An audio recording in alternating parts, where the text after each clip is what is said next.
Welcome to Rubber Bands, an Avenues Recovery podcast.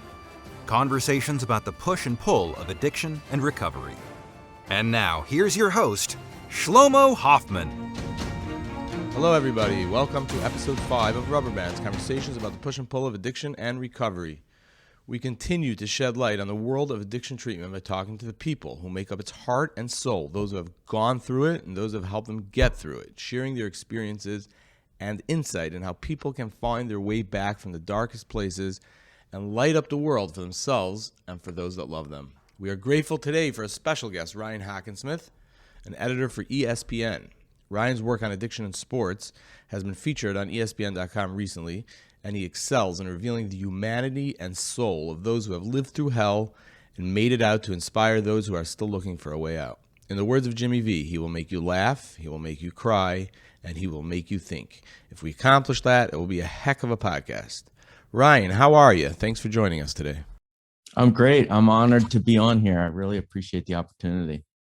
Thank you so much. We've talked to Ryan a little bit. I'm sort of going to give him the reins because Ryan's a talker. So, Ryan, you sort of lead me here as we get into this conversation. Tell us about your background, you know, in terms of your job, first of all, and how you were sort of juggling, you know, addiction with actually leading a successful job every day.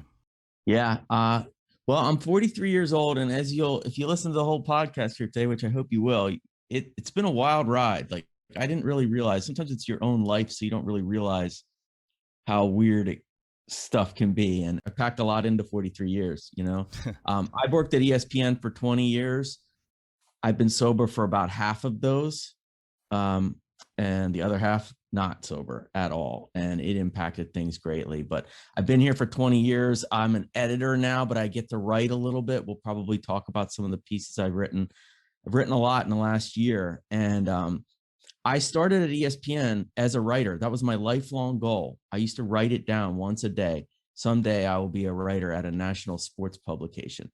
And I got that dream fulfilled when I left college in 2001. I went right to work at ESPN. And for a couple of years, I was doing it. But I was also living a total lie at night, just abusing opioids, alcohol, anything I could get my hands on. And eventually I was starting to fail at work. And so I was, you know, I got sat down and told, hey, we want to try you as an editor. The writer thing just not working out. And it broke my heart. It crushed something that I had pursued my whole life.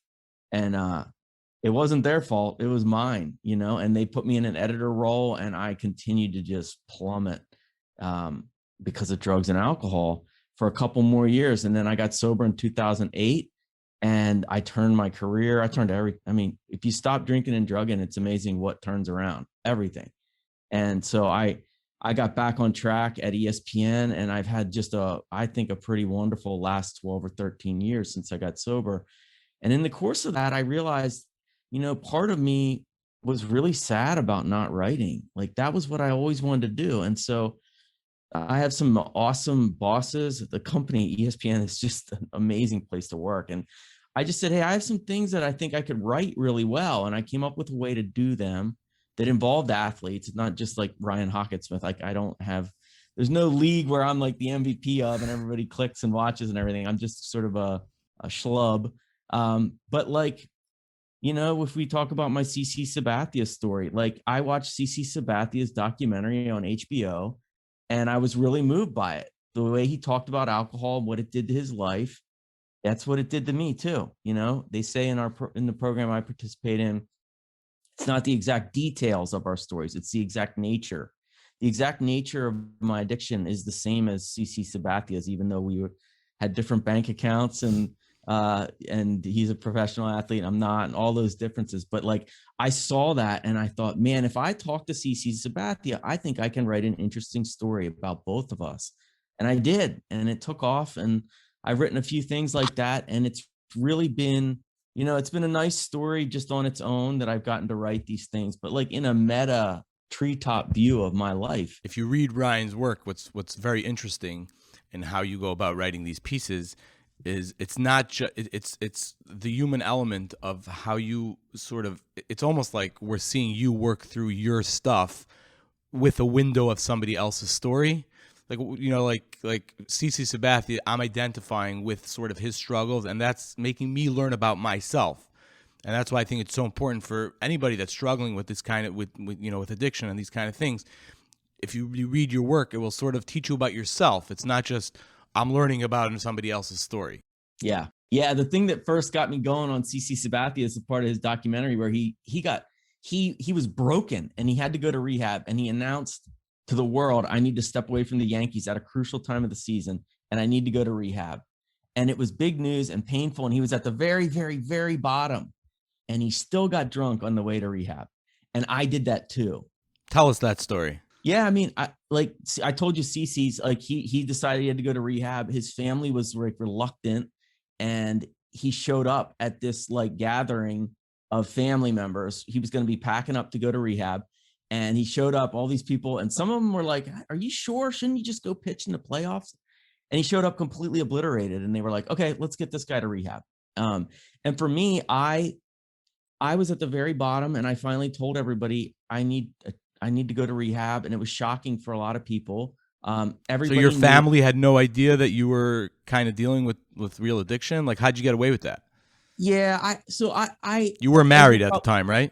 Yeah, I was married, and you know, I got really sick in college and ended up in a coma, and I had the ends of both feet amputated, and we can get into that more later. But like that set me off on a course where I was prescribed pain medication a lot, like lots of things to manage chronic pain. And I have a disability to this day. I have chronic pain.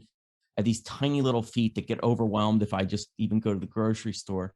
So I was on some painkillers. Everybody knew I was on some painkillers. They just didn't know that instead of 2, I would take 15. You know, they didn't know that I was taking, instead of 8 in a day, I was taking 50. They didn't know that. They didn't know that I had multiple doctors and was juggling I was a con artist. And so they didn't know that. I had like sort of plausible deniability. Like I would say like, oh, my stomach's bothering me. And it's those Vicodin. And I would go lay down, and I was passing out in reality. So everybody sort of knew I had an open door in that regard. And so they knew I was on pills all the time. They just didn't know the magnitude of it. And I finally came to them in November of 2008. And I said, listen, I'm addicted. I am in over my head. It's really bad. And I cried a lot because I was like saying stuff out loud for the first time. And I told my wife, and I reached out to a rehab in New Jersey, and I signed up to go in and do an intake where they would interview me and talk to me and try to figure out the best plan. And even that, I lied. I told my wife that it was like a noon appointment, and it was actually like a 2 p.m. appointment. And so before I went to the actual rehab, I faked an injury, went to an emergency room, got a prescription, dropped off the prescription at a pharmacy next door to the rehab. I went in, bawled my eyes out, told the truth for the first time that I was taking at the treatment facility at your intake interview. I thought like, I knew at my bottom, I thought I'm going to either die or be in prison or kill someone else, or like, this is going to end. The end is here. How do I want it to end? Do I want it to end in sobriety, or do I want to end it in handcuffs or a casket? And so I knew that something had to change. And so I went there, and I told that woman the truth. And she said, yeah, you belong here. I think like you're an addict. You need help. And I talked. You qualify. Yeah, absolutely. Like if there was a checklist, like you could check them all off, you know?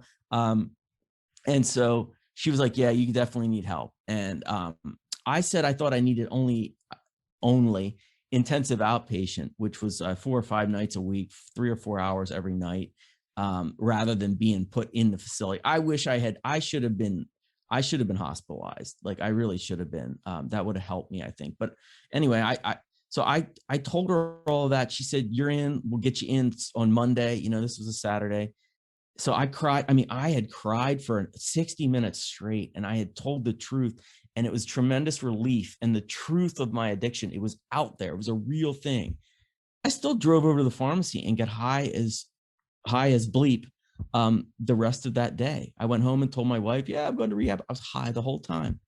And so that part of our stories, it's resonated to me that even at the very bottom, when it's still hard, it's still a part of it, using drugs and alcohol. It wasn't just this thing that I did and started to abuse a little bit. It was a lifestyle. It was every hour of every day. Like, I heard a guy one time at a meeting say, drugs and alcohol became a full-time job, and I already had a full-time job, so you were juggling 2 full-time jobs. Yeah. And guess what? At the end, it wasn't even really juggling. It was, this thing had to happen every day. And if I got to work or if I got to play with my kids, maybe I'd try to squeeze that in too, but otherwise get out of my way. I'm getting what I want.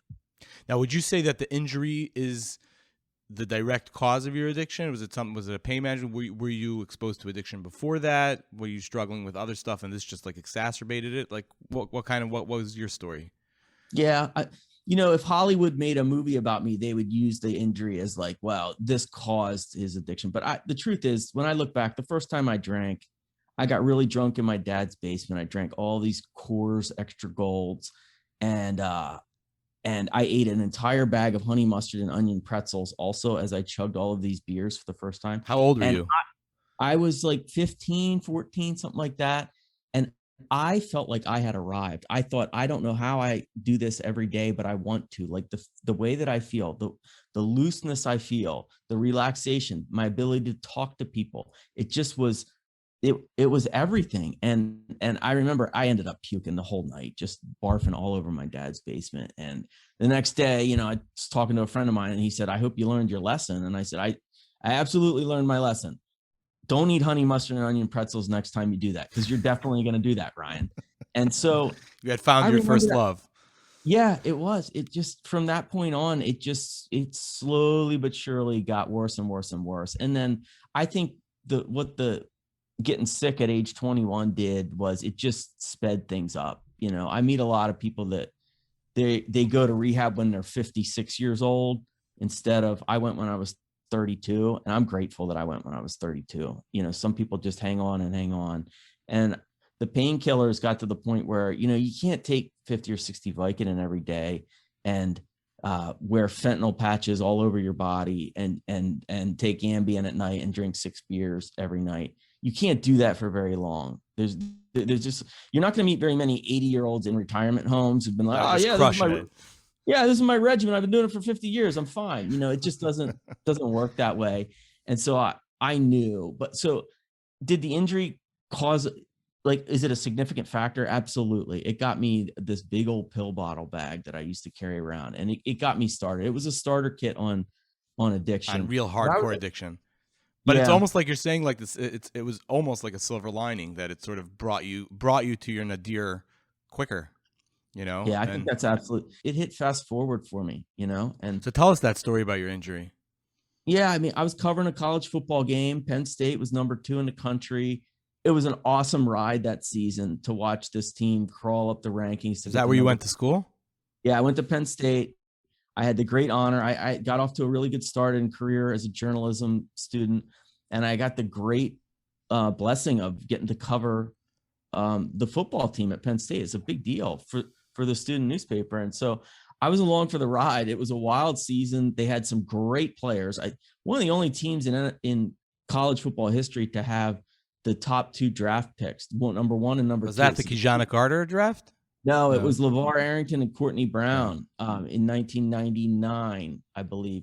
But they were the number 1 and number 2 picks. They were on that Penn State team. And so it was an awesome ride. The Browns took Courtney Brown that year. Yeah, it didn't work out. Well, that's the Browns drafts don't work out, Yeah, they used to. Yeah, I'm from Cleveland, so whatever. I'm a little bitter. Yeah, you're like, if the Browns picked Joe Montana, he would have gone exactly 0-4 as a starter and been out of the league. Instead, he's Joe Montana.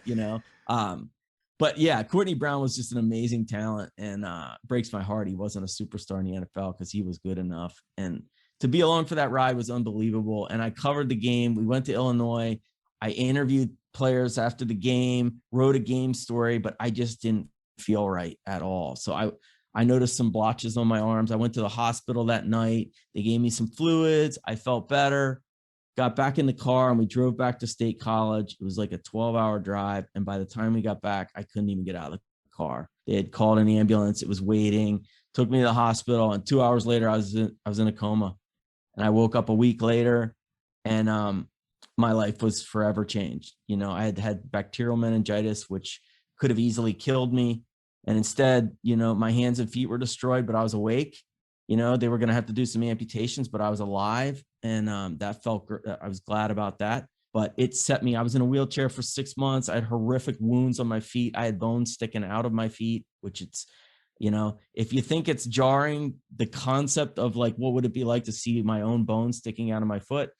It's worse than whatever you can come up with. And I saw that every day for a while, and it did. It expedited my addiction. And it also made, I was 22 when I woke up from the coma. That's technically an adult, but I wasn't really an adult. Like I was a college kid.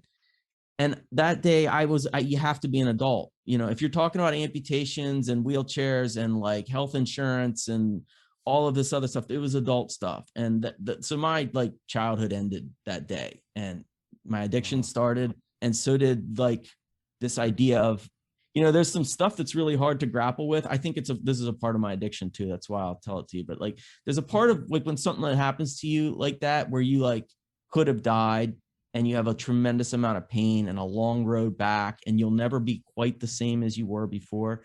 There's a part of that that is incredibly terrifying on a very existential level, because we all have that moment in our life when we realize like, oh, I'm going to die someday. Like nobody gets out of this thing alive. It makes you face your immortality. Yeah. And to do it as a 22-year-old, I just was ill-equipped. I wasn't like, I don't know that as a 50-year-old, you're ever truly able to kind of be like, oh, I'm cool with like dying. It sounds, you know, it'll be fine. I don't think you ever get to that point. But like as a 22-year-old, it just buckled my knees. This idea of like I think I told you this, but like I said to the doctor, one of the first things I said when they took the ventilator out of my throat was I said, when will I be able to run again? I was an athlete my whole life and I had tons of injuries and they always just put a cast on it. And 6 weeks later, they took it off and were like, hey, go ahead, see if you can run, you know? And I just thought it would be like that, right? Like, it'll be fine, right? And I said, when will I be able to run again? And he just got very uncomfortable. And he said, it's going to be a long, long time till you can run. And I saw in his face, what he meant was I probably never was going to run again. Right. And to lose that part of your identity, to have the fragility of life just plop down on your lap like that, it's really jarring. And I just was never able to process it for probably 10 years. And it was like sort of there, you needed like that escape was like the escape of addiction and the drugs that were accessible at that point. Yeah. It helped you sort of even get through it.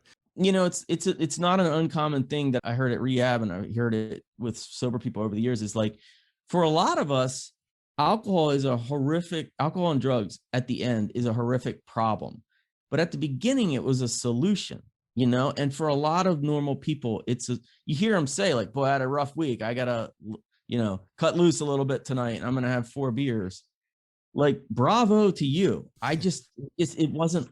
So like when I was 20 or 20, even 23, 24, it just wasn't, I wasn't using drugs in that way yet. Like my mom still like jokes around with me. It's not that funny, but like we joke around about it, her and I, that I used to have this pill bag that was, I mean, it was a drug dealer's bag, you know, it had everything in there and I would just like throw it on the car seat and my mom would wheel me into Taco Bell or something. And she would always put it under the seat. And I'd be like, chill out. What's your problem? And she goes, don't you understand? Like that stuff can kill people and it's worth X number of dollars in the black. I just didn't even know what, like the thing that I was holding in my lap when we rode around in the car, I just didn't even know like where it was going to ultimately take me and that I was playing with fire every time. And I was. Now, what was juggling your job like? Your job, your family, they kept you. So either did they keep you because you're like this charming guy or because you were actually doing something or they felt bad for you? Like, how did you survive all this in that time? If like, yeah, it's a good question. I mean, I could have easily been kicked to the curb by everybody. And there's definitely people that like phased me out of their life. But like, I do have like I think deep down, even in the drug and alcohol phase, like I do think I'm like an empathetic person who cares about you. But back then I cared more about you if you could do something for me. And Right. sometimes you didn't even know I was raiding your medicine cabinet or whatever. But yeah, I was like, I hate using that word, the word functional, but like, because functional means like chairs are functional. I don't like being like, I'm a functional alcoholic is like, well, okay, you're like a chair then going through life, right? So What do you mean to say about it? Like you're not really experiencing anything that you're doing? Is that like sort of the point that you're yeah, making? yeah, like functional means like the sidewalk is functional. It's a thing that lays there and you can walk on it, right? Like it's a thing that is barely, it's not alive, it's not truly here, it's not present. And so I was functional. I showed up at the office a lot of days, and I paid our bills, and I hugged my kids, but it was getting worse and worse and worse and worse. And also, like, as we talked about, people felt sorry for me and I weaponized it. I made sure you knew all about my feet, and that that they caused me tremendous pain. And I could go to that. It's really hard I can't remember a specific example, but like, I'll make one up, kind of like my wife is upset with me because I said I would be home at 5 and I show up at 8 and I seem like I'm drunk. If I say, I'm sorry, my feet, it hit me so hard today, the devastation that I'm not able to be there for you because of my feet. And then the pain was really bad. Like, what are you going to say back to me? You go like, oh yeah, okay, I love you. I just, You had it worked out. I worked. Yeah, I was gaming everybody. I really was. And when I told my work was incredibly accommodating. ESPN is the best when it comes to this stuff. And I would say, hey, my feet are killing me today and tomorrow and the next day. I'm going to work from home. How about that? And then it was 2005. This was pre-pandemic, before everybody was working at home. No Zooming. Yeah. There was no Zooms or anything. There was cell phones, but like you could just disappear. And I used it. I used every ounce of my disability against people. In general, when we talk about addiction, we talk about people using everything at their disposal. You were talking about, learning how to get over on people, and that includes, lying, cheating, stealing. Maybe, people get into, drug stuff, and you just know how to make it work, Yeah, you do. You figure it out. Like the way that addiction was the gasoline, it was the fuel in my life. Everything else, I had to work everything else around it. And so that meant my morals, like the things I was willing to do, also had to bend. They had to bend to be able to make it work. And I think I shared this with you already, but like one of the things that happened toward the very end is my wife had our second child. And so, down the stretch of that, she wasn't getting around as much. And I ended up having to watch my first daughter quite a bit. And I would be taking her with me to doctor's offices and places. And it was sort of out of not, I hadn't begun to use her, but the minute that I was at a doctor's office with her at an urgent care, I would go to urgent care clinics and just, if I show you my feet, you feel sorry for me immediately. And then if I have like that was your prescription pad. Your feet was your prescription pad. I never actually wrote my own prescriptions, but like I practically did. A doctor would be writing 25 and I'd be like, well, I'm going to Disney World for a week. So like, can you make it 60? And they'd scratch it out or tear it up, write it another one. And, like I had told you, like the first couple times I saw how people reacted to me, plus a 3-year-old girl coloring in a Disney coloring book, it was just like, wow, this is like a great combo package. Like nobody can deny me. And they didn't. They gave me whatever I wanted, and it wasn't their fault. It was me. I was like a hard package to deny, because I was a great liar, sympathetic figure. I can usually figure out a way to make people laugh, and you throw all that together and it's like, why don't I just give this guy 50 bucks? I was just thinking about, I had this doctor that I found in New York City who, he's an older guy. He definitely didn't have his fastball anymore. He was probably 80 years old. And I remember I went to him and I showed him my feet and I told him my sob story. And He rode a bike around the city. So I asked him 50 questions about riding a bike in the city. I was genuinely interested, but I was also buttering him up. And at the end, he said, I don't know that pain medication is like the best thing for you. So I don't want to like write you a prescription for like forever. So I'm going to write you this one for this month and then come back next month and we'll see how it goes. And I looked, he wrote me a prescription for 180 painkillers. It was this canister of painkillers. And when I met someone like that, you went in my Rolodex. Like you were going to be my go-to guy. And over the next year or so, I brutalized that guy. Like he just was an older guy who was kind of a little bit checked out. And I just went to him over and over again. And man, when I would get 180 painkillers for somebody like me at that point in my life, it could have killed me. How long did 180 last? I would always have a plan. I would write it out how I was going to manage it. Like that's a common theme among addicts is like, if I only drink on weekend days or holidays, and then you end up realizing like you're celebrating Flag Day all of a sudden, and it's like, well, you're just working backwards from how do I drink? How do I drug? And so I had all of these management plans. And I remember this really silly plan I came up with was I would get the 180 and I would take probably 50 right away. I'm talking like 3-4 hours after getting this tub of painkillers. And then I would go at ESPN or at a post office and I would mail the pills to myself. That would give me like 2-3 days of a breather. And that way I could space it out slowly. And then I would get the package, right? I would crush my mailman, like just waiting for the package to arrive because I couldn't make it the 2 or 3 days. And they would arrive. I would take 50 again and then mail them, immediately go very high to the post office, mail them again. A couple months into that, I couldn't make it the 2 or 3 days and I would just go to another doctor's office. And so I would have while you were waiting for the mail. Yeah, I couldn't do it. You were dealing drugs to yourself, Ryan.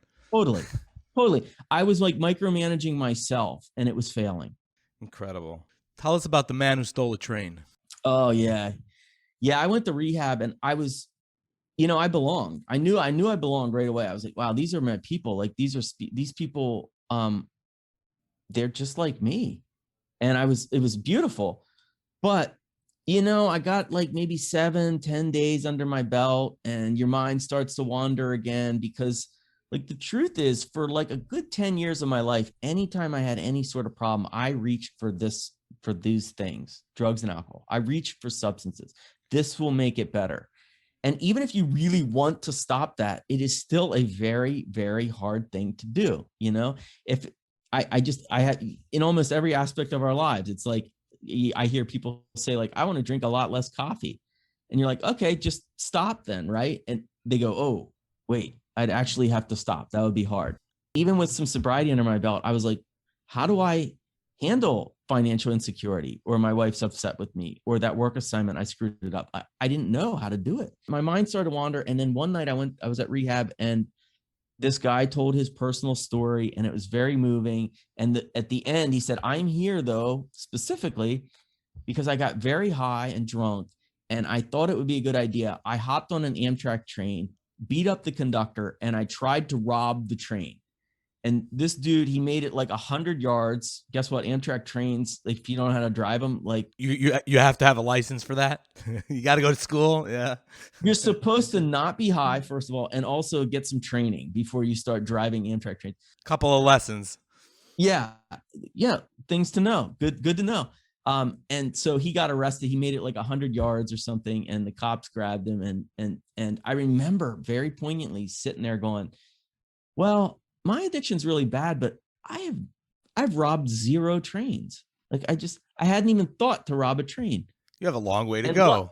Yeah. I don't even think I would ever even try to rob a train. Cars, pharmacies. Yeah. But not a train like that. I'm not as bad as that guy.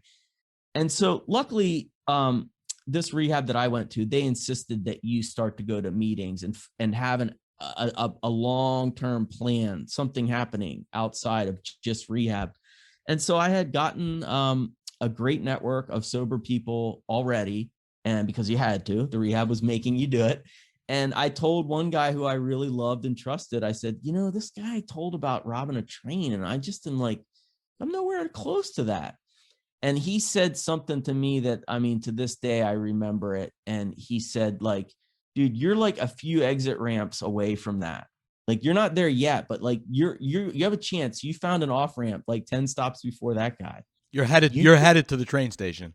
Yeah. And the way that he laid it out, where all of these things that I said I would never do, and then 3 months later did them. Then I had a new list of things. I'll never do this. I'll never drive with my kids when I'm drunk, blah, blah, blah. Then I did it 3 months later. You could see he laid out the progression like a highway. And I was driving the New Jersey Turnpike every day at that point. So highways clicked into place for me that, like, I was at exit 10 and that dude was at exit 13, but we were on the exact same road. And he said, do you think it's possible that you would ever rob a train? You think it's possible? And I was like, yeah, it's like conceivable 8 years down the road. I find a black market Amtrak train dealer somewhere, and I'm like working on getting an Amtrak train to like Siberia or something. And we laughed, but it wasn't really that funny. Right. It wasn't that funny. It was a punch in my gut that, like, in recovery, you meet people who were absolutely worse off than you. You meet people that were better off than you too, though, that got out and are happy. And like, you can never forget that. It's not a contest. Like, you can't be world champion drunk. Like, you don't actually want to be, I love that phrase. My old sponsor used to say, the world record for sobriety is 24 hours in a day. And it's like, yeah, like, I just got to tie that every day. And is that something that, today, you're how many years sober? Yeah, I've been sober since November 8th, November 10th, 2008. So 12, we're talking about 12, 13 years almost. And every day, is it like behind you? Is it something that, you're still dealing with? And how do you get through it? Like, what keeps you on the straight and narrow? I think you gotta like for me, I meet a lot of newcomers that are trying to get sober, and I go to more meetings per week than they do. I read more literature than they do, because I have never forgotten. I had a guy call me out one time. This was just like not that long ago, around the concept of any lengths. I went to any lengths to get drugs and alcohol. It didn't matter what was put in front of me. I was getting it, And I remember I told a guy I'd see him at this one meeting, and I didn't go, and because the weather was kind of crappy. And he said, "Hey, I didn't see you at the meeting. What happened?" And I said, "I didn't go. It was just like so windy out." Right. And he goes, "Really? How many times did you not go to the doctor's office or the package store or the booze store because it was windy?" Yeah, like, did wind ever prevent? The answer is no, it never did. It didn't matter how windy it was. I would have walked into a tornado. I really would have done that. Like, if you told me, hey, this store has a bunch of painkillers and alcohol, and it's about to be hit by a tornado, I would have driven right into it. What's the craziest thing you ever did to get drugs? Man, there's a long list. Oh my gosh. Well, I'll tell you one awful one. It's just, I feel a tremendous amount of shame about it. But when my wife had our second daughter, I got sent to the store to pick up her painkillers. And when I say I got sent, I insisted that I go. And I went. You volunteered. You were being a good husband. Yeah, I was being a thief in reality. I went. It was a torrential downpour. I went to the pharmacy. It was like 10 o'clock at night. And I got her pills. There were, I think, 30 of them. And I took them all. I put them all in my pocket. And then I got the bag all wet, the bottle. I smushed the bottle. And I came up with this story that I just like went down in a heap outside the store because it was raining so hard. There was actually water running through the streets. It was a crazy storm in New Jersey. But I came home and I faked that I was hurt and like fake tears. I was like water running down my face. My mother-in-law was there too at the time helping out. And they both were like, oh my God, they're like taking care of me. And I'm so high using her your wife's pills. painkillers who just had a baby. Wow. And so the next day I tried to orchestrate getting another prescription for her, which the doctor was reluctant to do. And she ended up in more pain than she should have been because I took all of them. And even as I'm sitting there, right, like I took I think probably 12 or 15, I took immediately, went home, told the whole fake story. And then I had the rest in my pocket, and I'm sitting there looking at my wife and realizing like, wow, she just gave birth. She's in a lot of pain. She could use the painkillers. I did not give them to her. I kept You wanted to. not Somewhere. really. Yeah, somewhere. Yeah, there was that light down deep that never went completely out, but it was overwhelmed. Yeah, it's just not good. The mail fraud is probably another example of just like complete silliness. And I think, yeah, just not good. I'll tell you. Oh man, there's a bunch. There's a bunch that like. I'll tell you one. Like I got an assignment in Florida, and I went down to do an assignment in Florida, and I convinced my doctor to phone in a prescription in Florida while I was doing this work assignment. And I went down there, and I did the work thing. I went out, interviewed people that I needed to, and then I went back to my hotel room, got these painkillers, got completely obliterated high for a couple of days. And then I came back, and within a few days, I was like, oh my God, like, I need more pills, right? And I looked at the bottle from Florida. I looked at the bottle, and it had a refill on it. And I was like, oh my God, like there's like 60 painkillers sitting in Florida with my name on them. And I convinced them to send me back down to Florida. I needed to do more work down there. And I went back down, and I didn't leave my hotel room. I got high the whole time. And it just was like such an abuse of my company, my friends, my family, my doctors. Is just like horrific. So tell us your work now with athletes.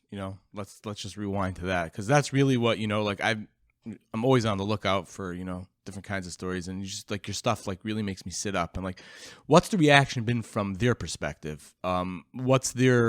How do you find like their goals in sharing their story? How do they react to you? Do they look at you as like a kindred spirit? Like, what's the experience like, in finding these stories and, and actually, interviewing these athletes? We just wrote about Vance Johnson, who I hated growing up because he was on the Broncos. Yeah. But just his story is just wild. And he was talking about, how he lost, moments of fatherhood and etc. Like, how do they view you in terms like, where do you come in? Yeah, it's interesting because it's an interesting journalistic exercise. Most of the stories I've ever written or edited in my career, you come into a scenario where you're like, I want to interview you for this story. And you as the subject would understand, like, there's on the record and there's off the record. This is not my friend. This is not my buddy. And like, yeah, we might laugh and stuff, but like this might appear in print somewhere. So I might not say this bad thing that I don't about a colleague or a teammate or whatever. But with these stories, I'm very upfront that, hey, I'm going to try to be both a journalist and also another recovering addict, if that was the case. And so I'm very upfront about it with them. And then it is an interesting dance where I have to hold people accountable for bad things while also admitting to doing them myself. And that's it's a weird dance. And so I have really good editors at ESPN, and they help me navigate that. One that wasn't about addiction, I ended up writing a little bit about myself in it, but like, I wanted to write a story about what it's like to have pain all day, every day, like chronic pain. Chronic pain. It just doesn't go anywhere. Like what that's like. And I asked my boss, Scott Burton at ESPN, like, who would be a good athlete, a good vehicle for that? And we kicked around a million ideas. And he ended up saying, what about the pro wrestler Mick Foley? Like if for wrestling fans out there, he was Mankind and Mick Foley. And he just was really known for taking big bumps, like hard falls and body slams and nail tacks in his back and all this other stuff. But he's also a really gentle soul, and so who's retired now. And so I called him, and we had this like amazing conversation about, he has pain, but I wanted to talk to him specifically because he is such an optimistic human being, even though his back hurts all the time. And I tried to list some of, it's like beyond 25 significant injuries he's had, and it took its toll on his body, And so we had this like amazing conversation, and I found it very helpful to my soul. At the end, I talked to him about how we both have a blue accessible parking placard that you hang up at the park in special spots. And I'm to this day reluctant to use it unless I absolutely have to. And it's because like I feel less than. This chronic pain and losing a part of your body, you feel less than, and you have to combat that. You have to fight every day to realize like I'm not less than. I'm different. I'm a little different. I have different abilities than I had before, but I'm not worse. Okay. And we had this beautiful conversation about that. And he said something to me. It made me laugh so hard. He said, do you ever hang it up? Do you ever pull in the parking spot and hang it up? And then when you're getting out of the car, limp a little bit more than you need to, just so if anybody saw, I really deserve that card. This guy's pretty young, but oh, he's limping. Okay. And I can't tell you the number of times I've done that. Like, oh yeah, and I'm just like sort of playing up like what is actually real, which is that my feet hurt. But like, I don't want you to think that I bought this on eBay. like, I want you to know that I have disability, but I'm also like kind of embarrassed about it. And boy, it helped me to realize like, dude, he's like the toughest human being I've ever seen. He's been thrown off like the top of cages onto tables and knocked unconscious. And if he can do it, I can do it. Right. And so he kind of like talked me through it. And that was like, and yeah, we were kindred spirits. We were talking about something that we both share that's a little bit unique. And it opened up. So people do open up. It's really interesting. People open up to me. Vance Johnson, if you read that story, he caused a lot of wreckage in his life. Really, really bad wreckage. Like he's accountable for. And he's raising his hand and trying to say, like, I'm accountable for that. I was a horrible husband. There was domestic violence, just terrible behaviors. And so he's trying to do better. And I identify with that. One of the things I ended up writing in that story is like, I did unforgivable things and some people won't forgive me for them. And that's okay. I wish it weren't the case, but that's okay. The goal, the thing I need to do for those people in their honor, even if they don't want me in their life, is don't do unforgivable things today. Like, don't do them today. I can pay it back to the universe. There's a lot of people out there, hopefully some people listening to this that have shame and don't know how am I going to ever outrun these things that I did? And you may not outrun them, but like you can find a life where you process shame and move on without drugs and alcohol. It is possible. I've met some people. I grew up as a big sports fan. I think you did too. Yes. Where I thought my heroes are fill in the blank, all these athletes. Fill it, like someday when I grow up, I want to be like that. Now I meet people named Heather W. I don't even know her last name.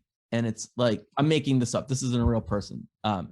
Where I'm like, she's my hero. When I grow up, I want to be like her. Yeah. When I grow up, I want to be like her. And I think about that phrase all the time.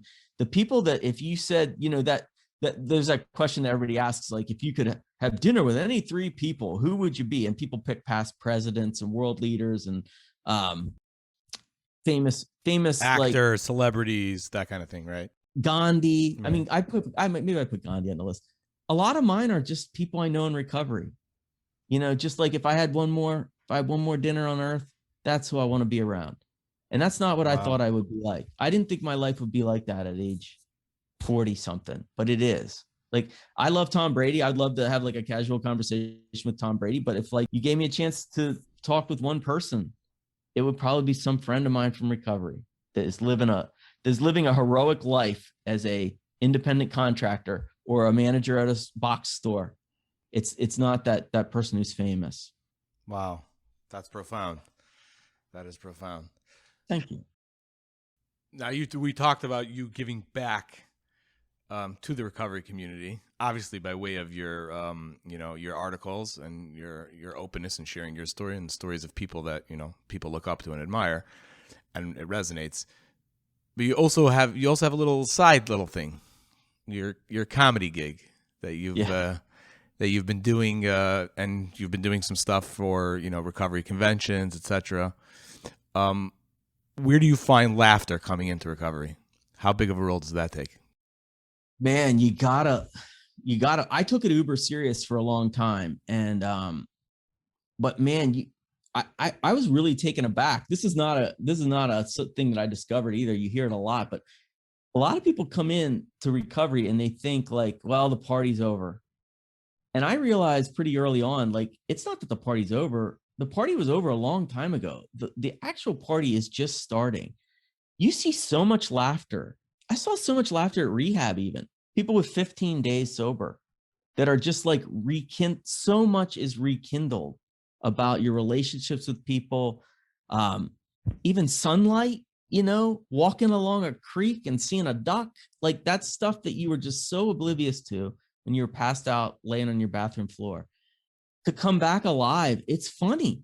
It's like, that's the biggest thing I tell to people is like, I've laughed more the last month of sobriety than I did the last 2 years of drunkenness. And for people like me, like there's a nostalgia about like, oh, back in the day I used to drink and it would be, we'd go out to parties and blah, blah, blah, blah, blah. The last at least 5 years, it was by myself in a dark room, up way too late, passed out. That's not a party. Like that's not a party. So getting sober, yeah, it can be hard. Like, I don't want to pay bills on time and do all of these adult things, but damn, it's so much better than the alternative. And it is a time to laugh. And so in 2018, I was struggling, and my sponsor, we did some work, and he said, have you ever done work about yourself? Like, have you ever applied the 12 steps to yourself? And I was like, what do you mean? And he said, well, let's talk through all of the resentments you have about yourself, about what drugs and alcohol did for you.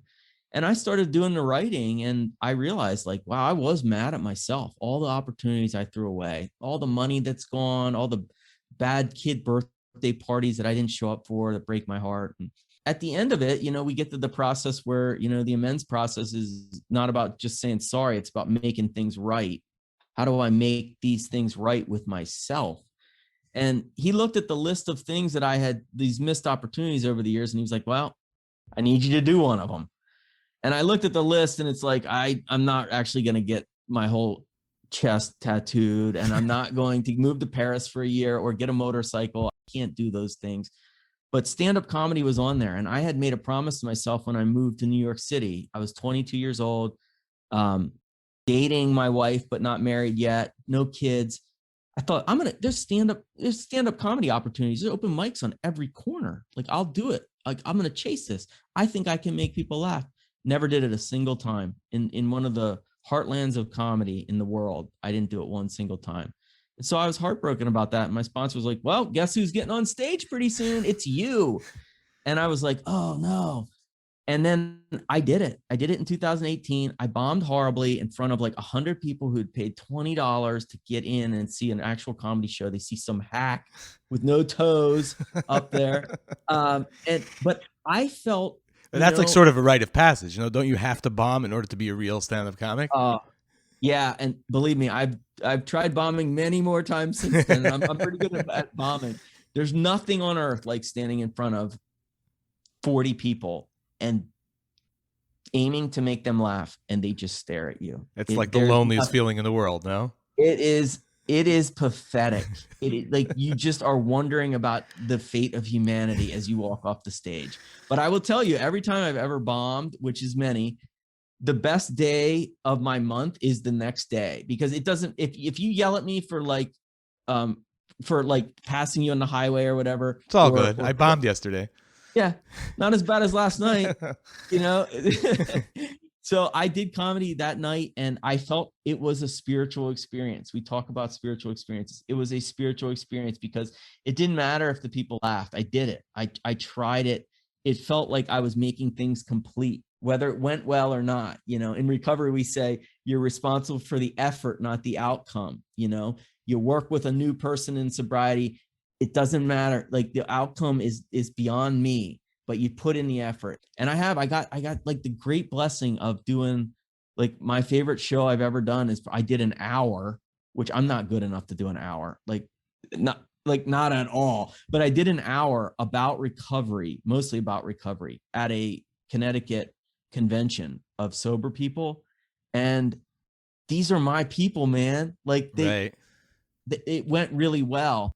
That's like the hardest thing about comedy I've found is like when you show up at a Monday night show or a Friday night show, you have no idea if it's going to be 12 people or 45 people. You have no idea. I looked out at a crowd one time and there was, I'd say 15 people who were 21 years old. And then there was like 12 people who were 60 years old. What would those groups both find funny?